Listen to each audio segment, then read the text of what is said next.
Restez informés chaque jour avec Scoop FM. Désormais, suivez nos journaux sur nos chaînes partenaires à Lubumbashi sur Sky Radio, la 97.7 MHz, à 6h, 9h, 12h, 15h, 19h et 21h. Suivez-nous également sur la radio communautaire Moïseni chaque jour à 9h05, 10h03 et 21h juste. Le journal du Scoop FM passe aussi sur Kipushi 24 Radio à 8h30, 12h30, 16h juste, 18h30 et 21h30. Retrouvez-nous également sur Vox Congo. Téléchargez dès maintenant l'application Vox Congo pour rester informé en temps réel.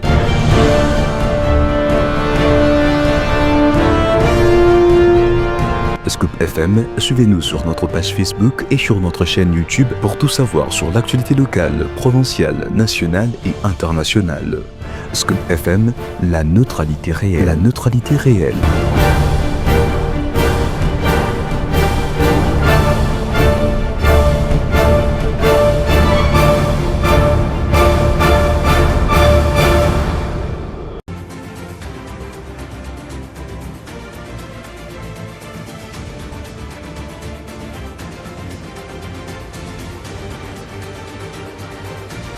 Très ravi de vous savoir nombreux, mesdames et messieurs, en train de suivre en ce net moment. Bonjour et bienvenue une fois de plus dans cette édition du journal. Landry Bima à la présentation, sur la coordination ainsi que la supervision des Christian Mouchampan-Pandé. Un seul titre au sommaire de cette actualité, la publication des résultats d'examen d'État pour l'édition 2024-2025. Cette publication a concerné uniquement les lauréats dans différentes provinces éducationnelles, Kasaï Oriental 1, Okatanga 1, ainsi que la ville-province de Kinshasa-Moamba.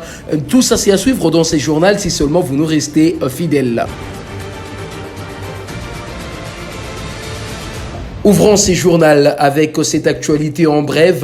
Malgré l'arrivée du maire de la ville, Patrick Afouimbi, à son bureau ce lundi matin, plusieurs sources confirment un renforcement des dispositifs sécuritaires sur place.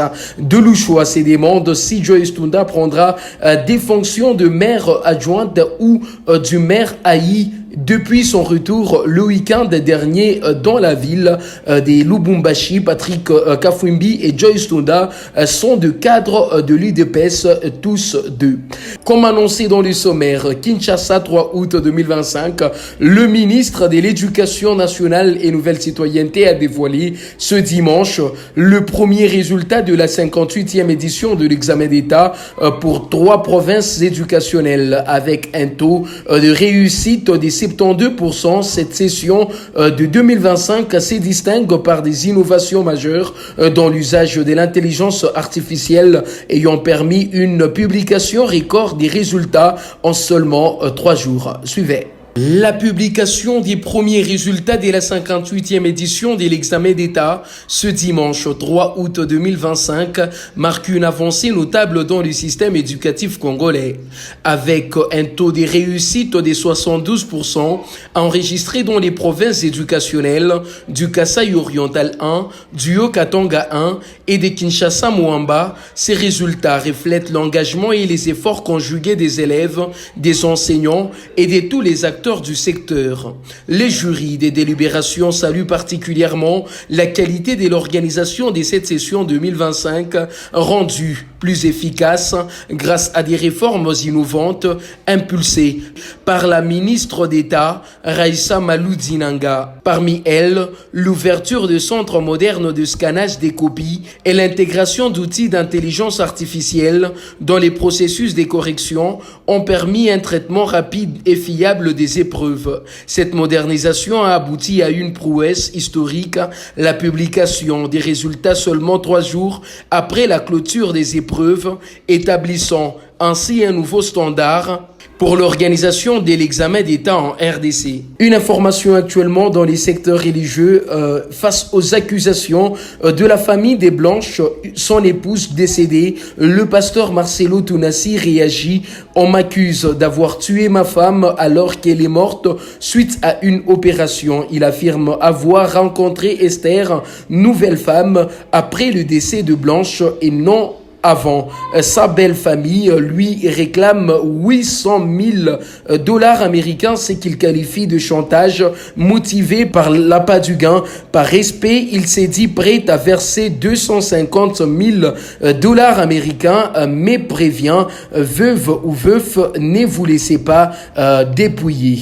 Continuons ces journaux avec cette actualité en sport. La qualification au prochain tour reste possible malgré la défaite face au Kenya, a déclaré Otis Ngoma, sélectionneur des Léopards à prime de la République démocratique du Congo, en conférence de presse d'après-match. Dynamique du fin de championnat. Mais par contre, nous, ce que j'ai dit, je crois qu'on n'a pas une équipe ridicule. On a des joueurs qui sont en manque de compétition. Donc, on va les retrouver cette compétition-là tout au long des matchs. Mais les deuxièmes matchs, je crois qu'on fera mieux parce qu'aujourd'hui, on a battu des chances aussi. On a quand même loupé beaucoup de balles, des ballons de but, peut-être par la fatigue, par l'inattention, par manque de concentration, mais par des détails. Mais c'est ces détails-là qu'on va essayer. Moi, je crois quand même qu'on aura une belle équipe. Il ne faut que 6 points pour se qualifier. Donc, il y a encore 3 matchs. Mais les changements s'imposent de lui-même, les changements.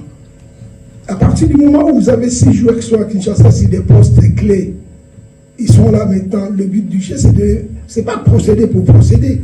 On va voir les garçons qui sont arrivés avant-hier, la nuit, ceux qui sont dispo. On avait Linda, on avait Lolendo, il y avait qui encore qui n'est pas rentré là. La plupart des garçons, on ne les a pas fait rentrer. Parce que c'est jouer contre leur santé. Donc, mais là, ils vont faire partie du groupe. On verra le joueur qui seront les plus proches possibles, et surtout les latéraux. Lolendo, je crois qu'il va rentrer. Les garçons comme Linda, ils vont essayer d'intégrer le groupe pour mettre un peu l'équilibre au niveau de l'équipe. Et puis, on va voir sur les plans offensifs. Parce qu'on a vu aussi que Lise, malgré qu'il était meilleur buteur il y a 2 ans, mais il était à la ramasse parce que sa condition physique ne le permet pas. Oui, Olivier, il y aura des changements, oui, forcément. Scoop FM, la neutralité réelle. La neutralité réelle. Au prévenu Constant Mutamba Tungunga. À cet effet, permettez-moi de préciser à la bonne attention de la Haute Cour que l'affaire sous examen a été initiée à la suite des investigations menées par la cellule nationale des renseignements financiers Sénaref en sigle dans les cadres de ces missions. Aussi, conformément à l'article 120 de la loi numéro 22/068 du 27 décembre 2022 portant lutte contre le blanchiment des capitaux et le financement du terrorisme et de la prolifération des armes de destruction massive telles que modifiées et complétées par la loi numéro 25/048 du 1er juillet 2025, les dirigeants et les membres du personnel de la cellule nationale des renseignements financiers ne peuvent être appelés à témoigner lors d'une audience publique dans une affaire judiciaire sur des faits de blanchiment des capitaux ou de financement du terrorisme ou de la prolifération dont ils ont eu à connaître dans l'exercice de leurs fonctions. Ainsi, sur base de cette disposition, la Sénaref ne peut comparaître car dispensée de l'obligation de témoigner.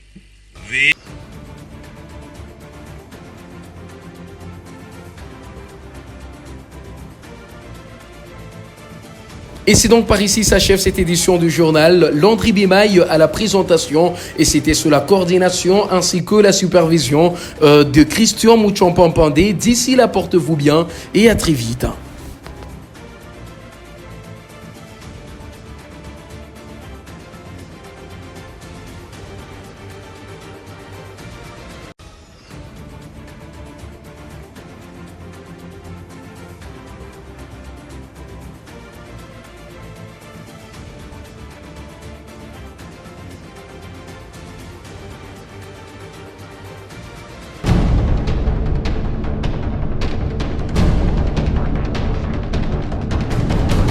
Restez informés chaque jour avec Scoop FM. Désormais, suivez nos journaux sur nos chaînes partenaires à Lubumbashi sur Sky Radio, la 97.7 MHz, à 6h, 9h, 12h, 15h, 19h et 21h. Suivez-nous également sur la radio communautaire Moïseni chaque jour à 9h05, 10h03 et 21h juste. Le journal du Scoop FM passe aussi sur Kipushi 24 Radio à 8h30, 12h30, 16h juste, 18h30 et 21h30. Retrouvez-nous également sur Vox Congo. Téléchargez dès maintenant l'application Vox Congo pour rester informé en temps réel.